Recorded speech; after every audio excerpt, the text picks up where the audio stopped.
And welcome back to Orthodox Review, the most uneducated educational program in all of YouTube Kingdom. I am your host, and that is something on my finger there. I'll just take care of that real quick.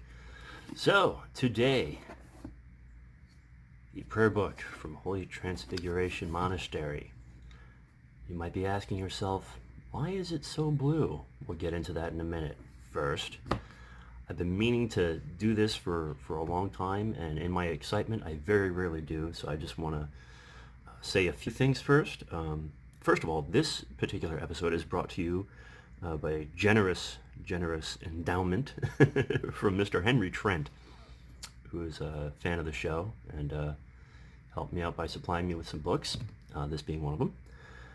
Also, my patrons, Doug, JP, Father James, Anthony, and David, thank you all so much for your support. So there's them. If you're looking to help the show, there are links below for Patreon, PayPal tip jar, and an Amazon list with books I'm looking to acquire for the show. Don't feel any pressure to do anything about it. I have a decent amount of books. Now I got a few right there, and I got a few on the bookshelf that are suitable for the show, and I need to get rid of that litter box because the cat doesn't use it. It just goes outside. At any rate, so okay, let's get in to the meat and potatoes, as I say. For starters, the blue cover. Now I've got a pretty bright light here, but usually the blue that you see this in is a much lighter blue, and I'm trying to look around to see if I have anything that would be the same color as the blue that the book usually is in, and actually the full-size Psalter that they do, which is way on the other side of the room on the bookshelf, it's a much lighter blue. So when this new copy came, because I've owned this book before, when the new copy came and I saw this dark blue, I was quite taken aback. Nothing against it. I love it. I love this kind of royal blue. My mother's maiden name is Royal, so anyway. So aside from that, it's the same as any other printing that's out on the market. First and foremost, the first edition was produced in 1987, shortly after their split from Rocor, and the 2014 version that we have here. This is what, the 6th printing. According to this, at least. I don't know if maybe there's another printed edition that, or maybe, I don't know, might have been some fluke. Who knows? Either way, we have this beautiful dark blue. The second edition was published in, what, 2010? But this is the 4th printing. No, that was the 4th printing. This is, whatever. 6th printing. The language is, of course, their world-famous classic English, bordering on Victorian English, which is silly easy to read. It's probably one of the most comfortable translations on the market. The book, of course, is according to the Greek usage. And let's go through a few of the finer points there. The first thing that you'll notice in the morning prayers, unlike the Slavic usage, it's some people might call it truncated. What you have is just the 2 basic prayers of Saint Basil the Great, in addition to the Tropari and Kentucky for the day, which are the same 2 prayers that I personally use in my regular daily prayer rule. Again, masterfully translated. They take their time. What you have here, instead of the longer commemoration of the living and the dead, you have the shorter one that is usually found at the end of Compline in the Slavic usage, but is not present in the Greek. And I will admit, when I'm feeling lazy, this is the commemoration I use during my morning prayers. Of course, I did own this book for several years long ago, and it was my go-to. I beat the living snot out of that book. I loved it. Wound up giving it to a friend who, they have it, I guess. Now, in addition to your usual midday prayers mostly just mealtime prayers. Instead of evening prayer, they just have small compline, which is fine, to be read in the home. And then you jump right into Vespers and Matins for Saturday night, Sunday morning. This is the full service. Priest part, reader part, the whole 9 yards. Matins.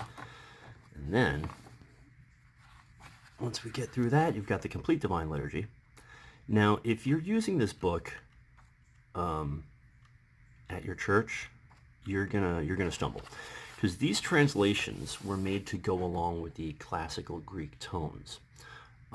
So if you're used to like using any of this in the home and chanting it or singing it, the rhythm, the meter of the translation fits perfectly with the Greek tones, but anything outside of that, it's gonna be clunky. But the whole shebang is in there. Now, let me make sure I didn't miss anything. Yes. Okay, so you do have a couple of Kontakia and verses. You have the regular 8 tones, dismissal hymns. Nothing super complete, but enough to get you through the year. Honestly, what's included here is more than enough for the layperson. You're not a priest, I don't think. So you really don't need this much information. Complete Paschal cycle, and then you have 2 acathists to our Lord Jesus Christ, and then of course you have the akathist to the Theotokos, and then you have the 4 canons, which are, I'm just going to read them out of the out of the front of the book, because we could flip through pages all day. There's other things we need to talk about, people. You have the supplicatory canon to Jesus, our Lord Jesus, small canon to the Theotokos, the great canon to the Theotokos, which we use during Great Lent, which is upon us, brothers and sisters, and one for the guardian angel. And then you have preparation and communion for preparation and thanksgiving for before and after Holy Communion. Now, now that I've gotten the contents out of the way, man, look at that line work. That's the first thing I want to talk about before I get into the construction of the book. Is they did a knockout job with everything from the typeset to the line work to the printing. This Holy Transfiguration Monastery, love them or hate them, for whatever faults they might have or might not have, they set the bar for books, for prayer books, and specifically. I would say that, as everyone knows, I'm a New Rome Press fanboy, and they are neck and neck, because HTM really did set the benchmark. Now, these books are printed in Canada. I want you to look at this. Look at this. Look at this binding. Sewn, glued, sturdy as all get out. This book ain't gonna quit.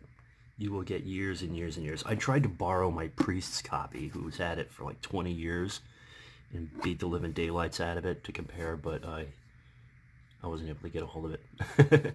But anyway, honestly, if you're looking for a prayer book in the classic Greek usage, in classical English, with just the most comfortable typeset I have ever seen, this is the one for you. At $18, it's a steal. I was talking to a buddy at work yesterday. They were like, well, those books can be kind of expensive. I was like, you know what it's like to translate things from Koine Greek?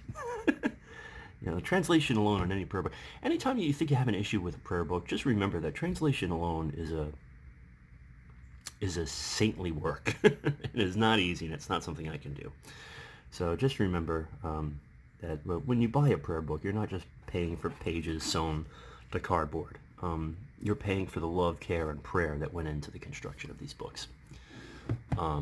Any rate, there's been some places on the web where, you know what, this video is going to be long enough anyway. Let's talk more about this book in the comments below. We'll chit chat, and that's my favorite part of all this, and hopefully it's yours too. At any rate, thanks again to Henry Trent for financing this episode amongst a few others that I have coming up. Spooky Cat is just snoozing away over there, so we're going to leave her to it.